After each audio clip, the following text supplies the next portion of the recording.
Karena itu tadi tergantung niatnya nggih. Tergantung niat. Tapi kalau ada orang yang ngasih nggih karena emang sukarela ngasih ya kita terima juga boleh gitu nggih. Jadi ini tergantung niatnya masing-masing. Bab ma jaa ma yaqul ar-rajul idza adzal muadzin minad du'a nggih. Oke. Hadis selanjutnya doa atau ya kalimat apa yang diucapkan selesai adzan nggih. Doa apa yang diucapkan selesai adzan. Ada doanya. Ini hadisnya nggih. Jadi doa yang kita baca setelah adzan nih biasanya itu. Nah, ini ya dalilnya nih.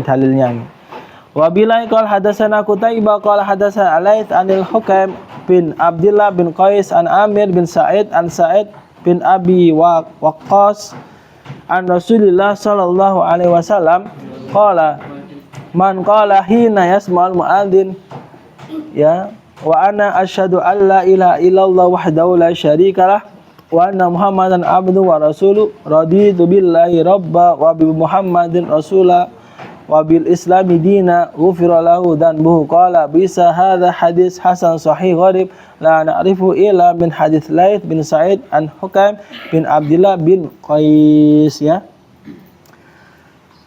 Nah ya, barang siapa yang membaca doa setelah azan, doanya apa? Asyhadu an la ilaha illallah wahdahu la syarikalah. Ini versi pertama nggih. Jadi doa setelah azan itu ada beberapa versi. Ini versi yang pertama nggih. Asyhadu an la ilaha illallah wahdahu la syarikalah wa anna Muhammadan abduhu rasuluh raditu billahi rabba wa bi Muhammadin rasulah wa bil islami dina. Sudah. Ini versi pertama.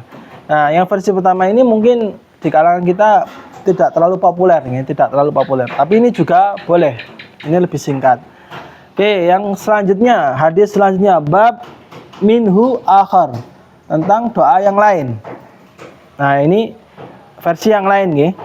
Wa bin qala hadatsana Muhammad bin Sahal bin Askar al-Baghdadi wa Ibrahim bin Yaqub qala hadatsana Ali bin Abbas al-Khimasi qala hadatsana Syu'aib bin Abi Hamzah qala hadatsana Muhammad bin Munkadir an Jabir bin Abdullah qala Rasulullah sallallahu alaihi wasallam man qala hina yasma'u an-nida, barang siapa yang mendengar azan kemudian berdoa gimana? Doanya seperti ini. Allahumma rabbi hadhihi da'wati tammah wassalatil qa'imah ati Muhammadin al-wasilah atau ati Muhammadin wasilah wal fadilah wa ba'athu maqaman mahmudan alladhi wa'attah. Sudah. Illa halat lahu asy-syafa' yaumil qiyamah. Nah, ini versi kedua nih. Doa azan versi kedua yang mana ini mungkin panjenengan sudah hafal semua nggih. Ini yang versi yang populer ya, populer di masyarakat Indonesia.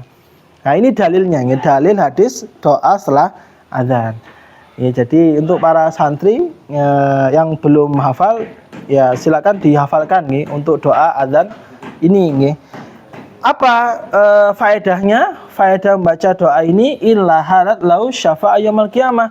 Faedahnya adalah insyaallah di akhirat akan mendapat syafaat Kanjeng Nabi sallallahu alaihi wasallam. Yaitu nih faedahnya di hari akhir mendapat syafaatnya Kanjeng Nabi. Qala Abu Isa hadis Jabir hadis hasan gharib min hadis Muhammad bin Munkadir la na'lamu ahadan rawahu ghairu Syu'aib bin Abi Hamzah an Muhammad bin Munkadir wa Abu Hamzah ismu Dinar.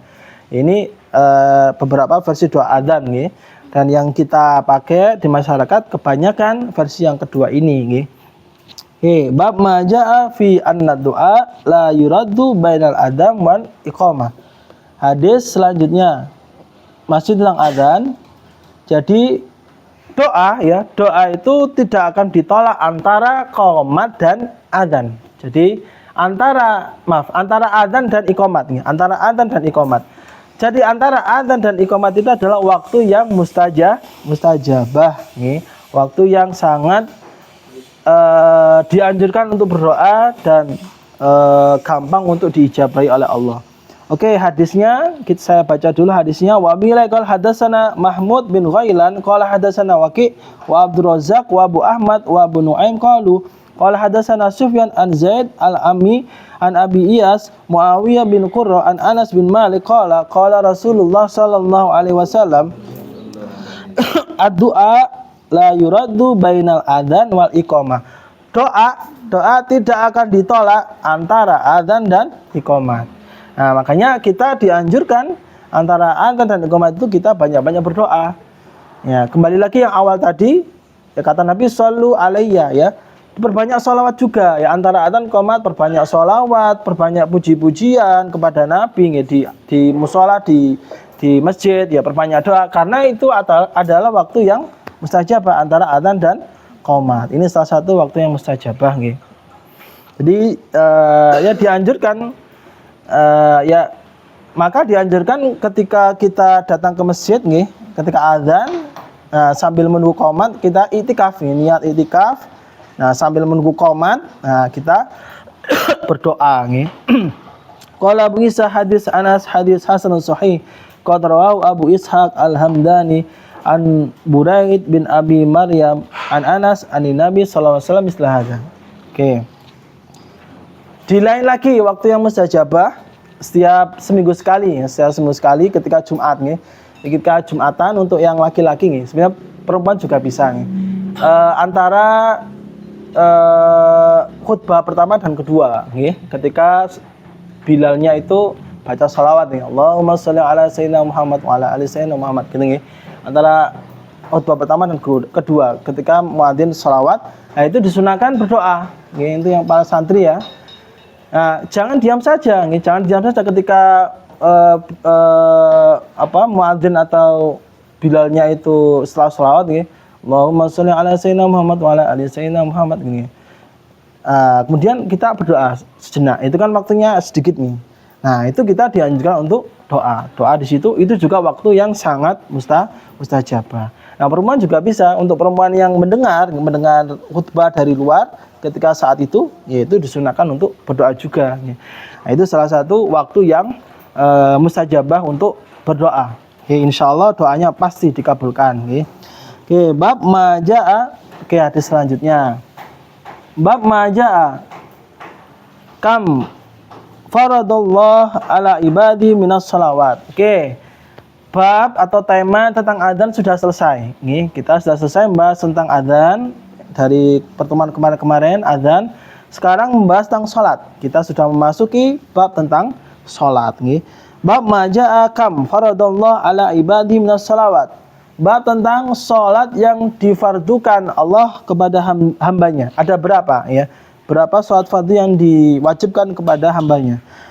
Wa bilai qala hadatsana Muhammad bin Yahya an-Naisaburi qala hadatsana Abdul Razzaq qala akhbarana Ma'mar an-Zuhri an Anas bin Malik qala furidat 'ala an-nabi sallallahu alaihi wasallam lailata usriya bihi as-salawatul khamsin thumma nukisat hatta jurat khamsan thumma nudiya ya Muhammad innahu la yubaddalu al-qaul ladayya wa innalaka bihadzal khamsina.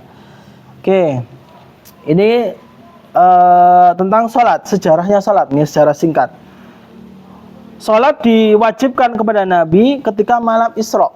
Nggih, ketika malam Isra. Nah, kebetulan nggih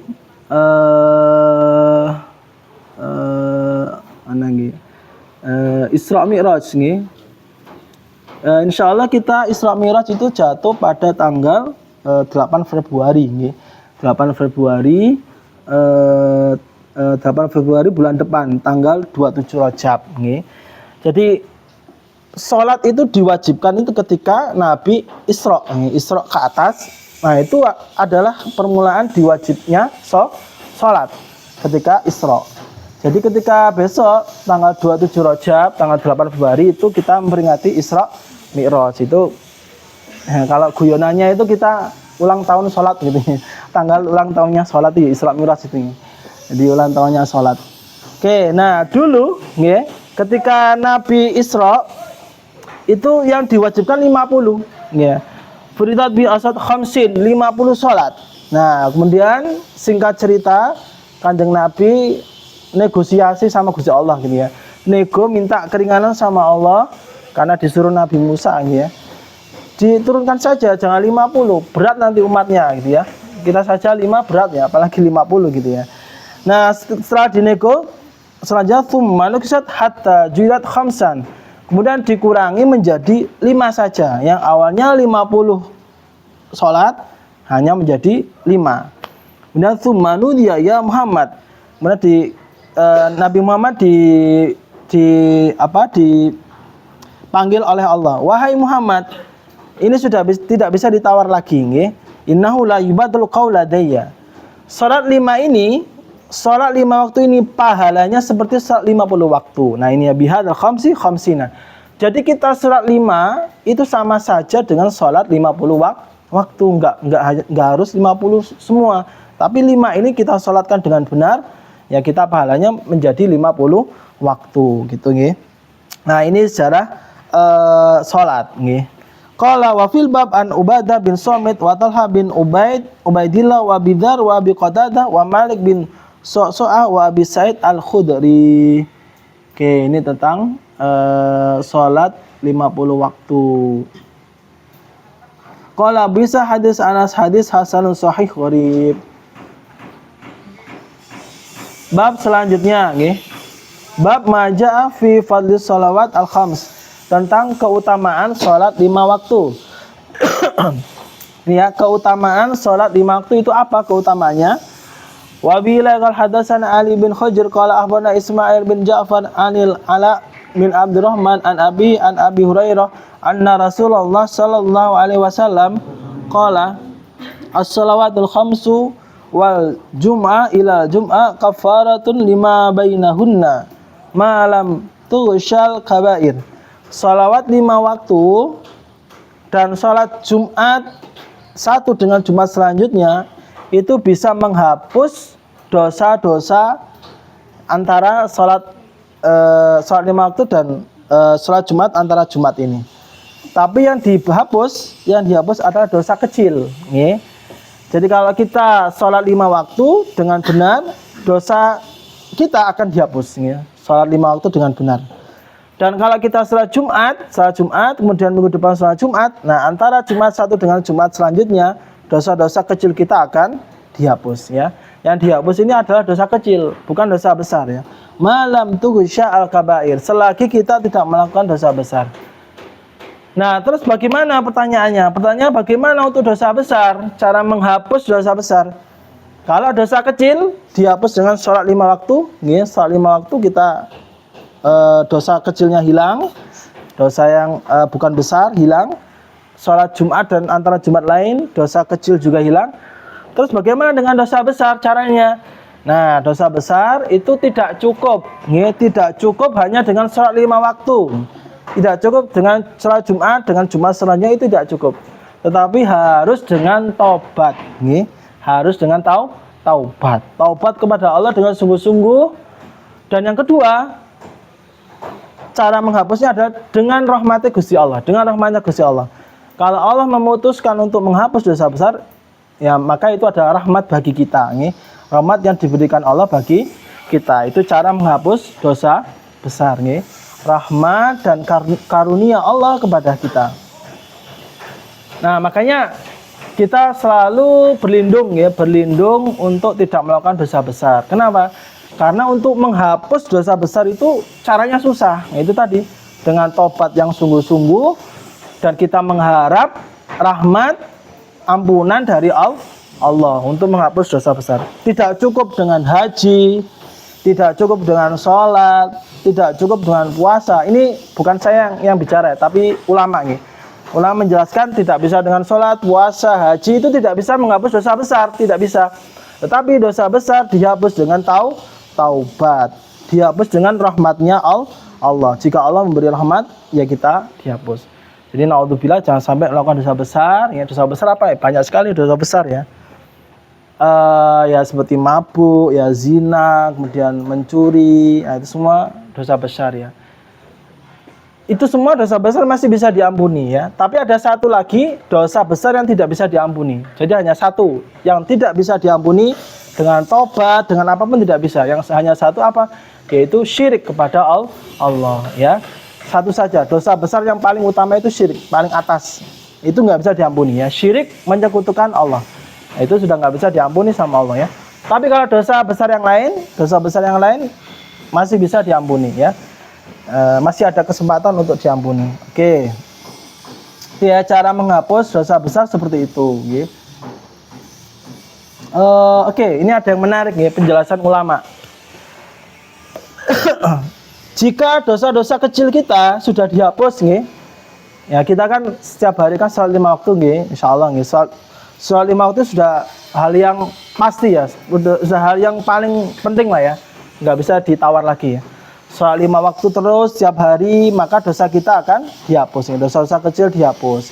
Yang laki-laki juga pasti Jumatan nih. Tidak boleh tidak Jumatan nih. Para santri wajib Jumatan, tidak boleh ada alasan nih. Jumatan dengan Jumatan lain dosa kecil dihapus. Kan otomatis dosanya kan berkurang terus nih, berkurang jadi bersih. Terus pertanyaannya, jika dosanya sudah bersih bagaimana? Ya, kita dosa kecilnya sudah habis bersih, tapi kita masih sholat nih, masih sholat Jumat, maka yang akan menjadi gantinya adalah derajat kita menjadi naik. Ya, jadi ketika hamba dosa kecilnya habis bersih, maka yang diganti adalah derajatnya menjadi naik. Jadi maka kita itu tadi motivasinya harus terus ibadah meskipun dosa kita sudah habis. Jangan sampai dosa saya sudah habis, merasa sudah habis, selesai, sudah nggak ibadah lagi. Tidak, ya tetap ibadah. Maka nanti gantinya adalah derajat kita menjadi naik. Jadi naik terus, jadi lebih mulia. Dengan apa? Itu tadi dengan sholat 5 waktu, sholat Jumat. Karena dosa kita sudah bersih, apalagi yang dibersihkan ya. Yang mudah-mudahan kita semua termasuk seperti itu ya. Amin ya rabbal alamin ya. Dosa-dosa kecil kita setiap hari kita bersihkan semua ya. Apalagi para santri di pondok amalnya banyak sekali, masya Allah. Sampai di pondok ngaji kitab kuning ya. Ngaji Quran, wiritan, istighosah itu kalau dipikir-pikir kan pahalanya banyak sekali. Pahalanya banyak sekali. Sedangkan dosa yang dilakukan mungkin tidak sebanding ya. Dosanya mungkin nggak sebanyak amalan baiknya. Nah, kalau dosanya habis, gantinya adalah derajatnya, pangkatnya menjadi tinggi. Derajatnya menjadi tinggi. Nah, ini salah satu penjelasan dari ulama, nggih. Oke, ini salah satu penjelasan menarik yang saya dapatkan ya dari syarahnya.